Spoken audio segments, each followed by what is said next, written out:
Hello there, this is Rom Wills coming back at you with yet another podcast. Who says you can't have the best of both worlds? This podcast is sponsored by X-Wolf Testosterone Builder.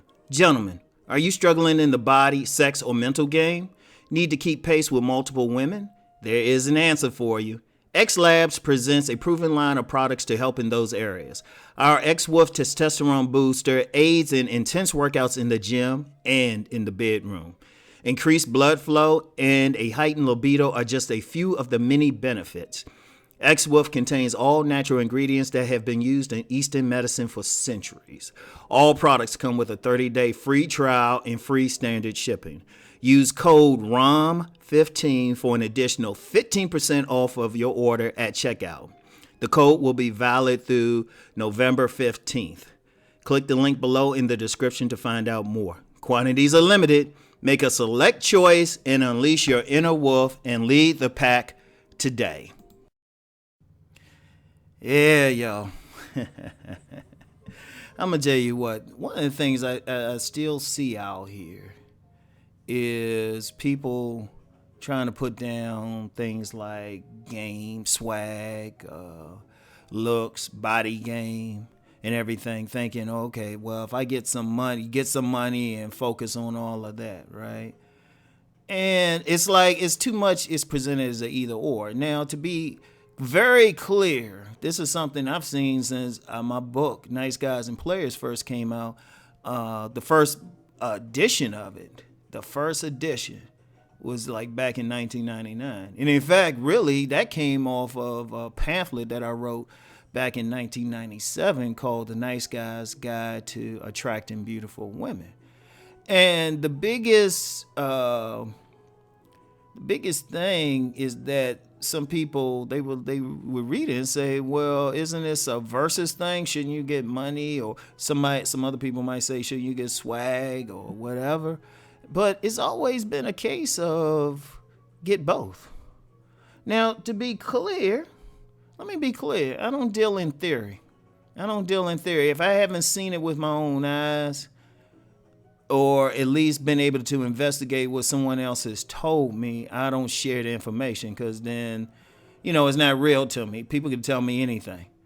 But I need to witness a particular phenomenon before I start sharing it and before I tell people, oh, yeah, you should do this. And that's one of the reasons why I'm still in business now, because people actually apply the information and they're like, oh, wow, this works. Well, because I've seen it work. I've been seeing it work since the 80s when I started paying attention. Probably working before, well, it's definitely working before that, but I ain't pay attention to the 80s. And, the best of both worlds, what's that? Okay. You have that, you're a person who got that swag. You know how to dress well. You got a good mouthpiece, which really game is really just social skills. You got some charisma. Shoot, you got a good body build and everything. But at the same time, you also making some money. You got some money, you got some resources. Because a lot of times you get some people out here, they'll try to say, well, the men getting all the women are like bums, homosexuals, and stuff like that. That's some bullshit. Yeah, you have a few, but it's not all. Like any population is always going to have good and bad. You're going to have a range of people. So yeah, you got that homosexual, but then you also got a millionaire. You have both. And there's no logical reason why you shouldn't think you can have both. Because if you really think about it, if you really have a good mouthpiece, you can talk. There's a lot of jobs for you, especially in sales. One of the biggest players I know now is, I've mentioned him a few times. I should interview him. I should holler at him, interview him. This dude is a salesman, high-end salesman, making six figures. That 6 figures is his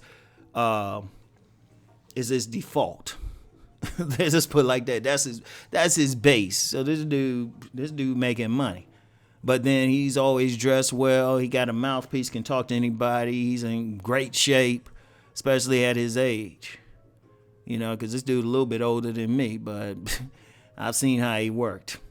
So, you know, so you can have both. It's no law that says you can't have both. I'm gonna tell you what, and like I said, I base my stuff on reals. I don't deal in theory. I don't deal in theory. I deal in like what I actually see in front of, what I actually witnessed, the phenomena I witnessed, the men actually getting the women. And there were two places I met the most prolific players. One was working in government offices. Yeah, your taxpayers were funding these players.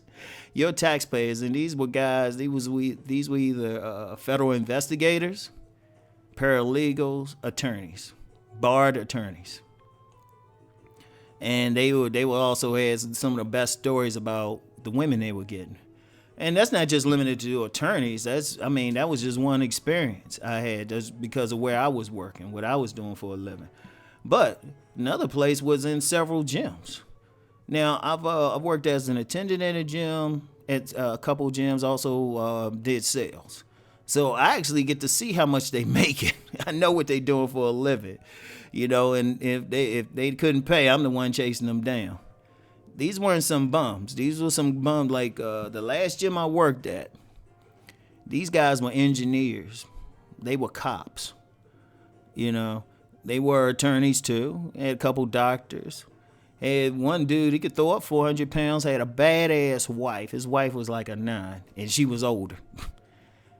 Mercedes, he could still throw up 400 pounds. That dude could box. Everything. He was hitting on all cylinders. And he was a real cool person. He was real cool. You couldn't fuck with him. He had the best of both worlds. And see, here's the thing. A big problem is people try to separate. It's like if people got one. In fact, really, the guys who got the looks, money, and swag, usually they don't be tripping on the other side. Because like I said, most of them at least got a decent job. There's only a small percentage who don't, who just really on that street gigolo thing. Small percentage. It's tiny. It's really shouldn't really be paid attention to. Because even some of them got some type of hustle they working on. Very few are just straight bumps. Once again, this ain't based on like conjecture. I actually get out here in the streets. I'm called the field master for a reason. So I talk to these guys. And it's usually the ones who got all that don't be tripping about the money. It's usually the dudes who don't have the swag, don't have the game. And they might not think their looks are appealing to women. Notice I said they don't think. That's another conversation. A lot of times, just to say it real quick, a lot of times they probably look decent to a woman, but it's their own self-esteem. So they feel like, well, you just focus on the money and all of that. Okay. But why not have both? Because contrary to popular belief, you can develop swag. You can develop your looks. Shit, that's a matter of just hitting the gym. Because even some weight loss or even putting on some stuff, and then, good grooming, get you a style coach. Shit, you can get swag. Learn how to be cool. Stop tripping off of everything. Learn how to be, check your personality. Stop being abrasive. Shit. And, and this is really... It's really nothing but old school gang because if people heard that I've used the term thorough brother. A thorough brother was just clicking on all cylinders, And I've talked about that before. Cousin T-Toss talked about it. Kevin Samuels has talked about it. We might use different terms, but it's the same principle. Hit them on all levels. Had that physicality, look good, everything. Shoot, indigenous cultures had that. In indigenous cultures, you couldn't just do one thing. You had to be able to hunt. You had to be able to build a home. You need to be able to get that woman, a baby. For those who remember some of the older videos, I talked about the house of the man. That's every man got all of those things within him. Every single man. It's just a matter of bringing it out. So... you don't want to be in that situation where you feel like, oh, if I just had this one thing, it's an either or. It's not a versus thing. You got it within you. Shout out Mr. Lucario. He always says the game is inside. And it really is. Everybody got that. But see, some people want to limit themselves. And like, why would you want to limit yourself that way? You can do whatever. You're a human being. Shoot. You got that spark of the creator within you. You can do whatever you feel like. You don't have to be limited. No one has to be limited. You know, that versus thing, well, you know what, I ain't gonna get into that. That versus thing, that's immature thinking, really. Who says you can't be it? In fact, one of the most thorough players I've ever known was a certified genius. And he wasn't that tall. I mentioned him before. He wasn't even that tall. He was like 5'5", but that dude, superior athlete, that type of genius that could pick up something, you show it to him for a few minutes, he can pick it up. You know? And pulling badass tall women, taller than, like badass. Like, I'm watching this shit. It's like, damn, dude. So, you know what? You can have the best of both worlds, but you have to embrace that idea that you can. Don't limit yourself. You know? So, anyway, that's all I got for today. I'll talk to y'all later. Peace and blessings.